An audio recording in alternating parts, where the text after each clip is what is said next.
నమస్కారం. హైడ్రా తర్వాత మూసీకి సంబంధించిన వ్యవహారాలు విపక్షాలు సంయమనంతో ఉండాల్సిన అవసరం ఉంది.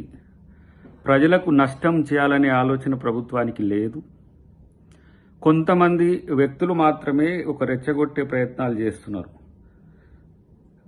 అది చేయకండి. ప్రజలకు ఒక భయాందోళన సృష్టించడం అనేది ఒక రివాజ్గా మారింది. ఎవరైతే పేదలకు, మధ్యతరగతి, దిగువ మధ్యతరగతే కాదు, హక్కులున్న ఎవరు తమ ఆస్తులను పోగొట్టుకున్నా అది చట్టపరంగా వాళ్ళు పొందే హక్కు ఉన్నది. ప్రభుత్వం కూడా ఇష్టానుసారంగా కూల్చివేతలు చేయదు. రెండవది, మూసీకి సంబంధించి ఐడెంటిఫికేషన్ అవుతుంది, కానీ అప్పుడే కూల్చివేస్తున్నట్టుగా రాజకీయ పక్షాల్లో కొంతమంది వ్యక్తులు చేస్తున్నారు. రెండవది, ఇటువైపు హైడ్రాకు సంబంధించి హైకోర్టు, సుప్రీంకోర్టు ఉన్నది.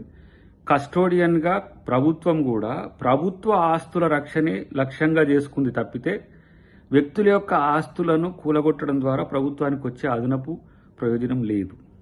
ఎవరైనా అలాంటివి వాళ్ళ దృష్టికి వస్తే డెఫినెట్గా అది ప్రిన్సిపల్ సెక్రటరీ నుంచి ప్రతి స్థాయి అధికారికి మీరు అప్పీల్ చేసుకోవచ్చు. దాంట్లో ఎలాంటి నష్టం జరగదనేది ప్రభుత్వం తరపున, కాంగ్రెస్ పార్టీ తరపున చెబుతున్నాం.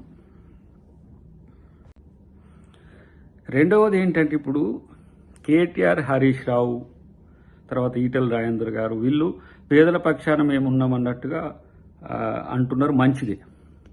27,000 ఆక్రమణలు అయినాయని చెప్పిన మాజీ ముఖ్యమంత్రి కేసీఆర్ గారి ప్రకటనలు లేవు. ఆయన ఉద్దేశం ఏందో తెలియదు, ఇప్పటికేందో తెలియదు. బీజేపీలో భిన్న స్వరాలు ఉన్నాయి.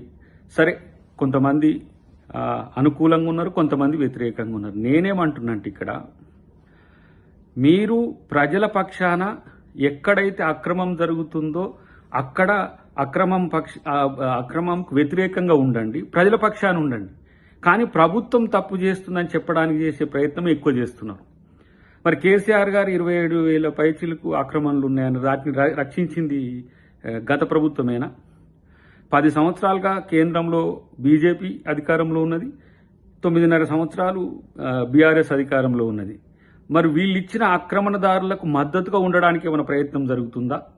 పేదోళ్ల పక్షాన కొట్లాడుతున్నట్టుగా కనబడుతూనే వాళ్ళు ఇచ్చిన ఆక్రమణలకు సంబంధించి, అక్రమాలకు సంబంధించి వేల కోట్ల ఆస్తులు కూడా పరిరక్షించే బాధ్యత కూడా బీఆర్ఎస్ ఏమైనా తీసుకుందా? బీజేపీ అన్న వాళ్ళకి ఏమైనా మద్దతు చెప్తున్నట్టుగా ఉందా? ప్రభుత్వాన్ని అబాస్పాలు చేయడానికి కిషన్ రెడ్డి గారు ఒక మాట, బండి సంజయ్ గారు ఒక మాట, ఈటెల రాజేందర్ గారు ఒక మాట, రఘునందన్ గారు ఒక మాట, తలా ఒక మాట మాట్లాడుతున్నారు. పార్టీ విధానం ఏందో స్పష్టం చేయాల్సిన అవసరం ఉన్నది. మూడవది, పనిగట్టుకొని ప్రభుత్వం ప్రజా వ్యతిరేకత ఉండే నిర్ణయాలు తీసుకోవాల్సిన అవసరం లేదు. ప్రజాపాలన చేస్తున్నామనే, ప్రజల్లో ఆదరణ పెరుగుతుందనే ఉద్దేశంతోనే రేవంత్ రెడ్డి గారిని లక్ష్యంగా చేసుకొని కాంగ్రెస్ ప్రభుత్వం తీసుకుంటున్న నిర్ణయాల్ని వ్యక్తిగతంగా రేవంత్ రెడ్డి గారికి ఆపాదించడం ఒక చర్చ అయితే, కేంద్ర ప్రభుత్వ చట్టాలను అనుసరించే చేస్తుంటే బీజేపీ కూడా రాజకీయాలు చేస్తున్నది.